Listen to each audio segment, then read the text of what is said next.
Historia 1. El juego que te cambia. Mi amigo Steve siempre había sido un buscavidas, de esos que encuentran maneras de ganar dinero rápido sin mover un dedo. Su vida estaba llena de atajos, participaba en todo tipo de ensayos clínicos y experimentos pagados. A veces lo veía salir de centros de investigación con los ojos inyectados de rojo, efectos secundarios que soportaba con tal de conseguir algo de dinero extra. Sin embargo, después de que lo prohibieran en varios lugares por evadir normas de seguridad, Steve tuvo que buscar una alternativa. Y fue así como llegó a la web oscura. A decir verdad, siempre me había mantenido al margen de sus andanzas. Pero aquella mañana, justo al amanecer, me despertó con una llamada desesperada. Apenas podía entenderle, hablaba tan rápido que apenas capté las palabras dinero y videojuego. Cuando finalmente logré que se calmara, me explicó que le habían ofrecido $20,000 por probar un videojuego experimental y me pidió que lo acompañara. Tal vez fue su tono, o la tentación de esa cantidad desorbitante de dinero, pero terminé aceptando. Steve tenía una habilidad extraña para arrastrarme a sus decisiones cuestionables. Nos detuvimos en una dirección poco habitual, frente a un edificio de oficinas anodino, gris y sin distintivos. «¿Es aquí?», le pregunté, y él asintió con una mueca extraña. Al entrar, nos indicaron que bajáramos al sótano. Mi piel se erizó en cuanto pusimos pie en aquel lugar oscuro y silencioso, el aire olía a humedad y había una frialdad que parecía filtrarse desde las paredes mismas. Allí abajo nos esperaban dos personas de aspecto neutro y frío, como si el lugar les hubiese arrancado cualquier rastro de personalidad. Sin decir mucho, nos entregaron unos documentos que firmamos sin apenas leer. Todo estaba lleno de cláusulas de confidencialidad y advertencias sobre las consecuencias de hablar con alguien de lo que íbamos a experimentar. Al terminar, nos miraron con un interés casi clínico y asintieron, como si fuéramos conejillos de indias en un experimento que llevaban años planeando. Nos indicaron que nos sentáramos frente a unas extrañas estaciones de juego. Al principio parecían como cualquier otra consola, pero el casco que debíamos ponernos tenía una apariencia muy diferente, era más pesado, con cables y pequeños electroimanes que salían por todas partes. Cuando me lo coloqué, sentí un escalofrío, la sensación de frío era tan intensa que casi podía sentirla reptar por mi cuero cabelludo. Apenas había pasado un instante cuando un dolor salvaje me atravesó la cabeza, como si 1000 agujas ardientes se clavaran en mi cerebro al mismo tiempo. Quise gritar, pero mi cuerpo no me respondió. Todo se volvió negro, y en ese momento, fui consciente de que había perdido el control sobre mí mismo. Desperté más tarde sin saber cuánto tiempo había pasado. Intenté moverme, pero algo me lo impedía, mis manos y pies estaban atados a una silla. A mi lado, Steve también se removía, forcejeando contra sus propias ataduras. Los dos desconocidos nos miraban desde una esquina, sin expresión alguna, como si disfrutaran de la escena. Cuando finalmente les presté atención, uno de ellos se acercó y, en un tono frío y clínico, nos explicó que estábamos bajo su control, que el juego había comenzado. No entendía a qué se referían con que el juego había comenzado, pero en cuanto pronunciaron esas palabras, algo cambió dentro de mí. Intenté moverme, hacer fuerza para romper las correas, pero fue en vano. No tenía control sobre mis propios movimientos, cada músculo, cada impulso parecía seguir órdenes que no eran mías. Traté de gritar, pero nada salió de mi boca. La angustia se transformó en una ola de terror frío que me recorrió de pies a cabeza, mientras la mirada vacía de esos extraños permanecía clavada en nosotros, evaluándonos con una satisfacción retorcida. De pronto, uno de ellos lanzó una bolsa de dinero frente a nosotros, haciéndola caer con un ruido seco. No sé por qué, pero ver esos billetes me provocó un rechazo violento, como si simbolizaran una trampa de la que ya no habría escape.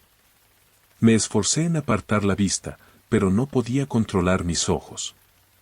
Algo dentro de mí reconocía que esa bolsa era el premio final, y ese algo empezaba a dominarme. De repente, un pensamiento oscuro cruzó mi mente. Sabía que no venía de mí, pero allí estaba, una orden sencilla, primitiva. Lucha por el dinero, solo uno de los dos puede llevárselo. Intenté resistirme, pero cada vez que trataba de pensar por mi cuenta, un dolor insoportable explotaba en mi cabeza. Cada intento de controlar mi cuerpo me sumía en una agonía tan intensa que tuve que rendirme.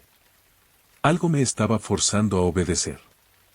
Sin quererlo, me vi levantándome de la silla, avanzando hacia Steve, quien también se movía, aunque sus ojos me imploraban que nos detuviéramos. El miedo en sus pupilas reflejaba el mío, sabíamos que estábamos atrapados en algo terrible, pero nuestros cuerpos no respondían. Cada paso hacia él era una tortura. Quería detenerme, hacerle entender que yo no quería hacerle daño, pero todo era inútil. La única respuesta era un impulso animal que me obligaba a actuar contra mi voluntad. Entonces, sin previo aviso, mi mano se levantó y se lanzó contra él. El impacto fue brutal, mi puño se estrelló contra su rostro con una fuerza que no sabía que tenía. Steve, aterrado, intentó defenderse, pero sus movimientos eran tan involuntarios como los míos. Me golpeó en el abdomen y el dolor fue tan real, tan visceral, que por un segundo volví a ser consciente del horror de lo que estaba sucediendo. Ambos estábamos siendo obligados a luchar, pero sabíamos que esto iba más allá de cualquier simple pelea, se trataba de una lucha por sobrevivir. La intensidad de la pelea creció rápidamente. Nuestros cuerpos respondían como autómatas, atacando con una ferocidad que no habíamos conocido. Cada golpe, cada arañazo, cada intento de hacer daño era una mezcla de desesperación y resignación. Podía sentir el sudor en mi piel, el sabor metálico de la sangre en mis labios, mientras mis manos se cerraban alrededor del cuello de Steve. Sus ojos se llenaron de lágrimas y terror, su boca intentaba decirme algo, pero no podía oírlo. Mis manos se aferraban a él, temblorosas y manchadas, pero no podía soltarlas. En ese instante, el tiempo pareció detenerse. Todo a nuestro alrededor se volvió un vacío, una neblina roja de rabia y desesperación en la que solo estábamos él y yo, enfrentándonos en una lucha que ninguno deseaba. Sentí que algo dentro de mí se rompía, una última chispa de humanidad que intentaba resistirse antes de apagarse para siempre. Finalmente, Steve dejó de moverse. Su cuerpo cayó al suelo, y yo, jadeando y exhausto, me desplomé a su lado. Fue en ese momento cuando los desconocidos se acercaron nuevamente. Con calma, como si nada hubiera sucedido, uno de ellos me observó con una sonrisa apenas perceptible, mientras el otro recogía la bolsa de dinero. Bien hecho, susurró uno de ellos con frialdad. El juego ha terminado. Al escuchar esas palabras, miré a Steve, tendido en el suelo, inmóvil. La realidad me golpeó como un mazo, lo había matado con mis propias manos. Sentí una mezcla de horror y vacío que me dejó paralizado. Los extraños, satisfechos, simplemente me desataron y me indicaron que podía irme, como si el espectáculo hubiera terminado y yo ya no les resultara interesante. Me dejaron allí, solo, en medio de un sótano vacío y oscuro, con el cuerpo sin vida de mi amigo y el eco de sus palabras resonando en mi cabeza. De alguna manera logré arrastrarme hasta la salida. Al llegar a la calle, el mundo seguía su curso, indiferente a lo que acababa de vivir. Nadie parecía notar la sangre en mis manos, ni la mirada perdida que me acompañaría de por vida. Caminé sin rumbo, tratando de entender lo que había sucedido, pero el vacío en mi mente era tan oscuro como el sótano del que acababa de escapar. Días después, aún en shock, volví a mi departamento y traté de seguir adelante, de olvidar el horror. Pero cada vez que miraba mis manos, recordaba a Steve. La culpabilidad y la confusión me devoraban por dentro, hasta el punto de que apenas lograba dormir. Una noche, mientras me lavaba las manos de manera compulsiva, noté algo extraño en mi reflejo, una pequeña cicatriz en la sien que no recordaba tener, justo donde el casco se había adherido. Fue entonces cuando comprendí, o al menos intuí una verdad que me heló el alma. No solo habían controlado mis movimientos aquella noche, una pequeña parte de ese juego, había quedado en mi mente. Historia 2. Objetivos en la Dark Web. Ser chef para los ricos es un oficio solitario. Paso horas en cocinas impecables, rodeado de utensilios caros, preparando platos para gente que, la mayoría de las veces, ni siquiera se toma el tiempo de saborearlos. Es un trabajo que me deja margen para otra actividad, una que nadie sospecharía de alguien como yo. Hace un par de años comencé a involucrarme en una especie de red de ayuda, aunque ayuda sea una palabra muy generosa para describir lo que hago. Me especialicé en advertir a personas que, sin saberlo, se han convertido en objetivos en la web oscura. Todo empezó por accidente, cuando un cliente millonario mencionó un par de nombres y un sitio sospechoso mientras revisaba su portátil. Esa fue la primera vez que vi de cerca cómo la gente se convierte en objetivo y cómo ciertas redes profundas buscan atraparlos.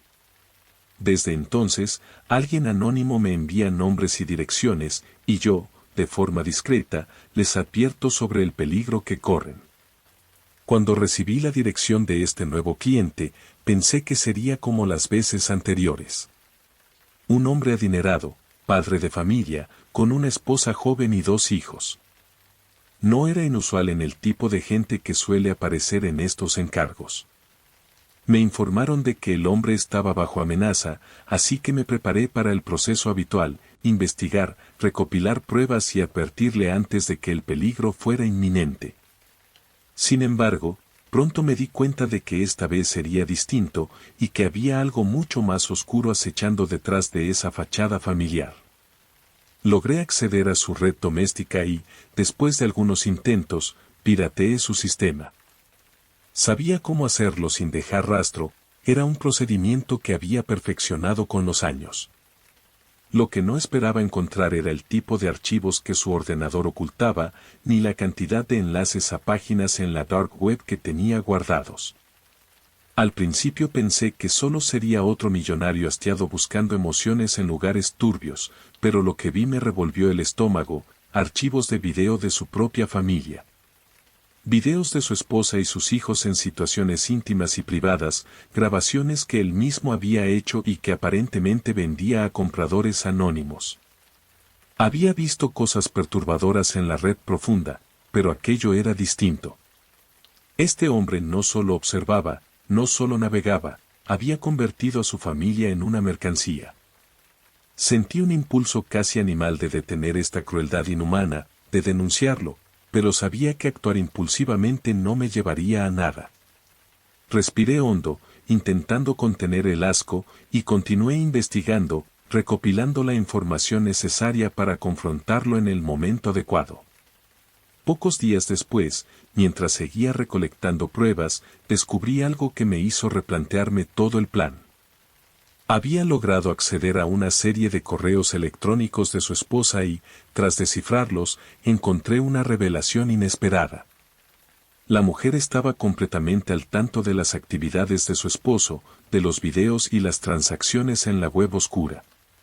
Lo sabía todo, y más que eso, estaba planeando escapar con sus hijos y había contactado a alguien para asegurarse de que su esposo nunca volviera a interponerse en su vida. Me llevó un momento entender el alcance de lo que estaba leyendo. Había contratado a un asesino, alguien para deshacerse de él de forma definitiva.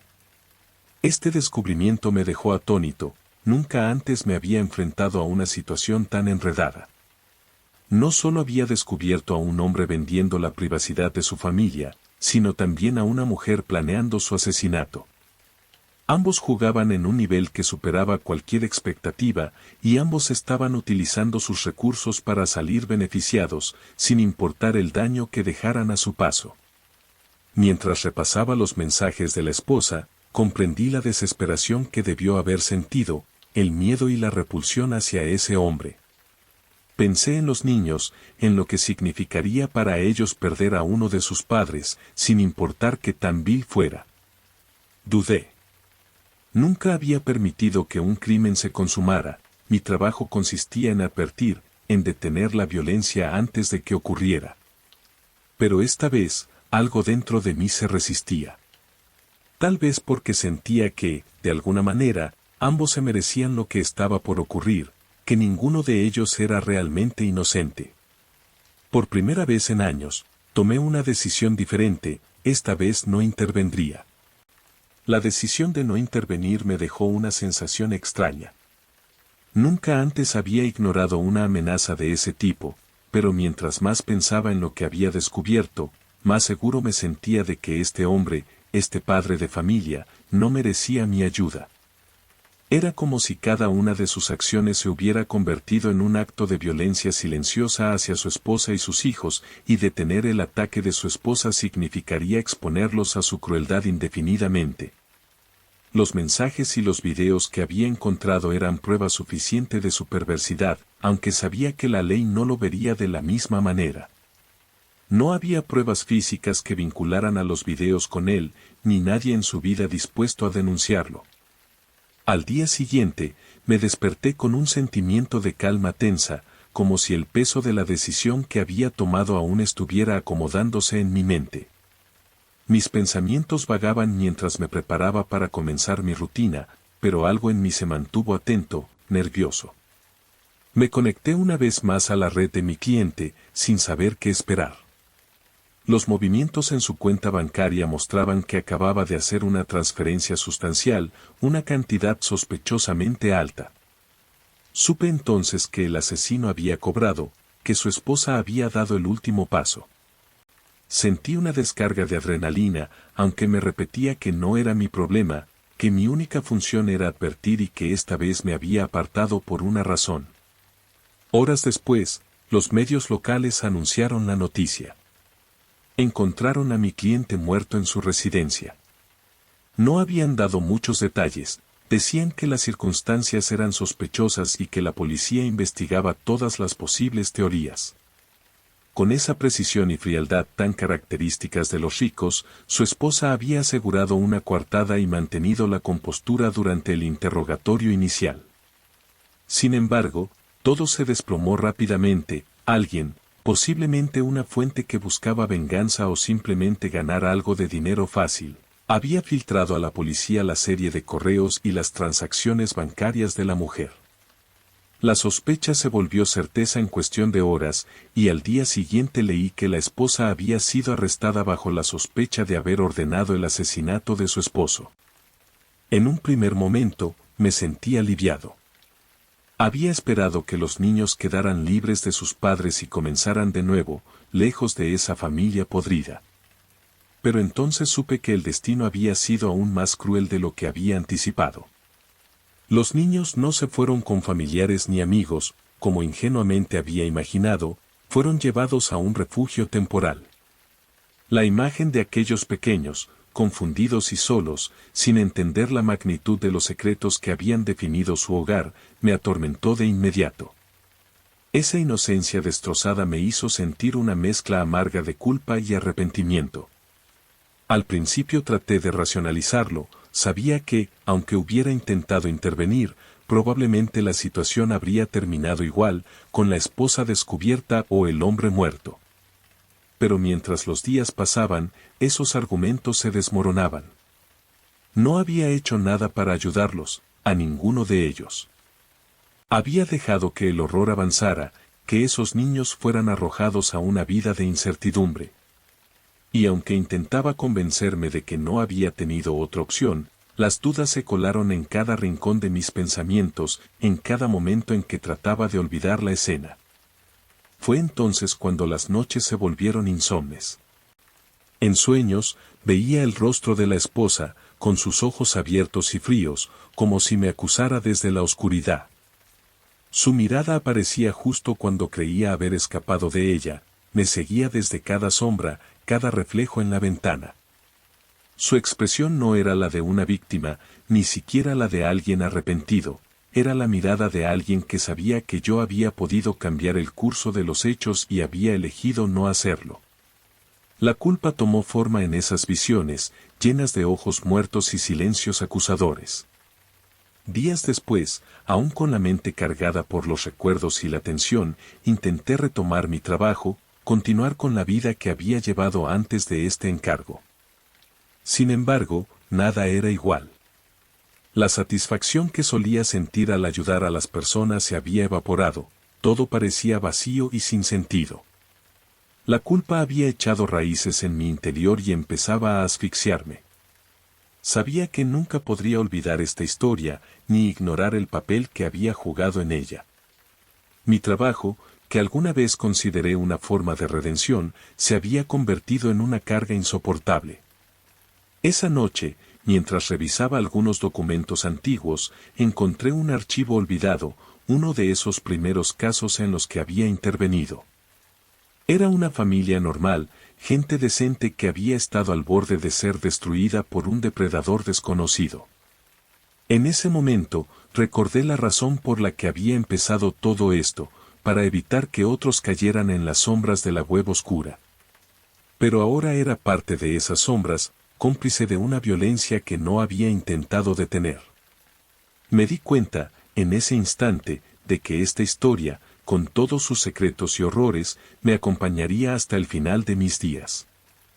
Historia 3, usuario número 13. Desde hace tiempo soy un entusiasta de la web oscura. Al principio, mi curiosidad era superficial, me atraía por los foros de discusión extraños y los sitios misteriosos que prometían secretos prohibidos. Pero con el tiempo, la búsqueda de algo más allá de lo común se volvió casi una obsesión.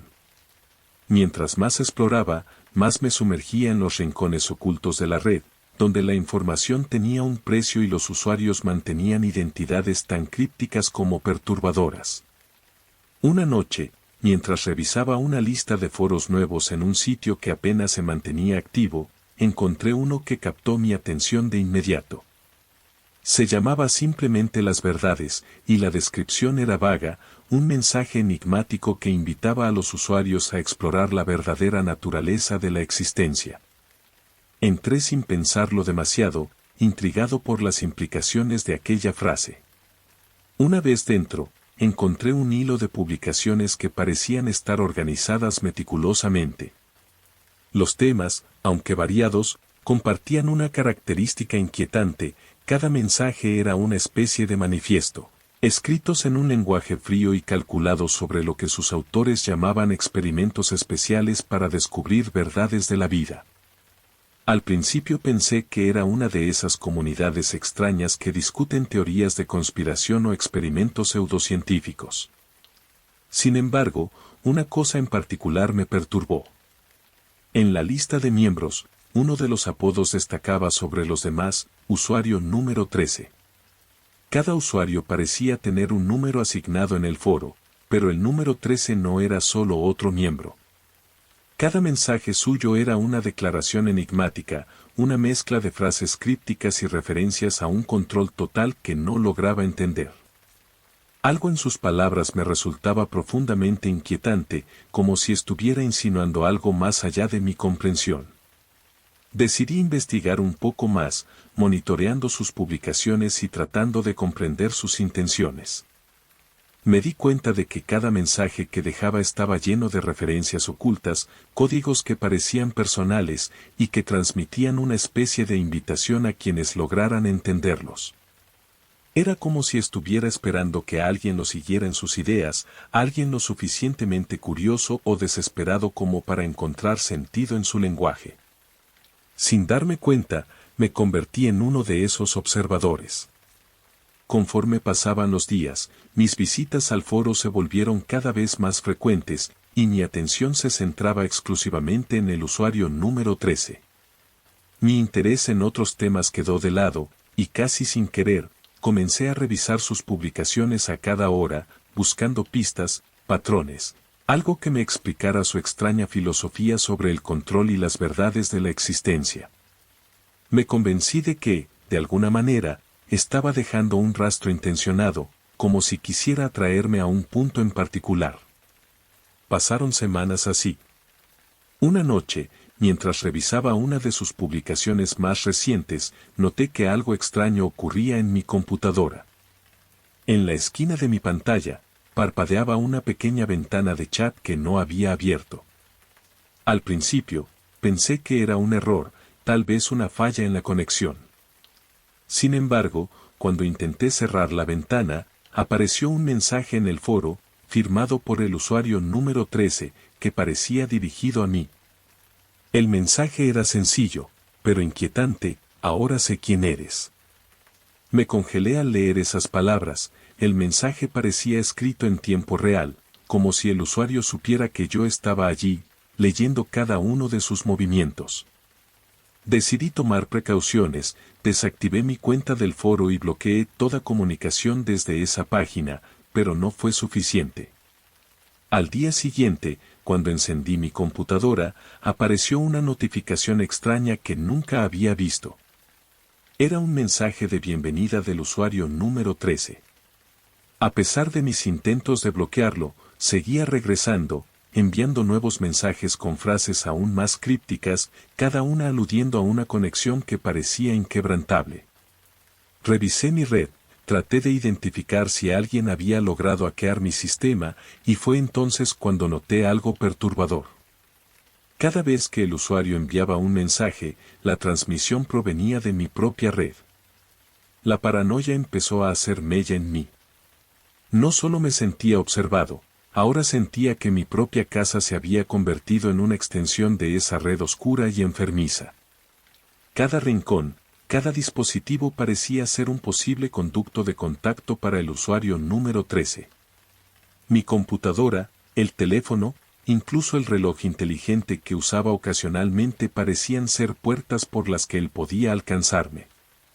Sin importar lo que hiciera para bloquearlo, siempre regresaba. Las noches se volvieron insomnes, mi concentración disminuía y mi vida diaria comenzó a colapsar. Mi obsesión inicial se había transformado en un horror creciente, la idea de que alguien había encontrado la manera de conectarse conmigo, de entrar en mi red sin que yo pudiera impedirlo, era una pesadilla que no me dejaba respirar. Intenté desconectar todo, eliminar cualquier traza del foro, pero cada vez que lo hacía, una notificación aparecía con las mismas palabras.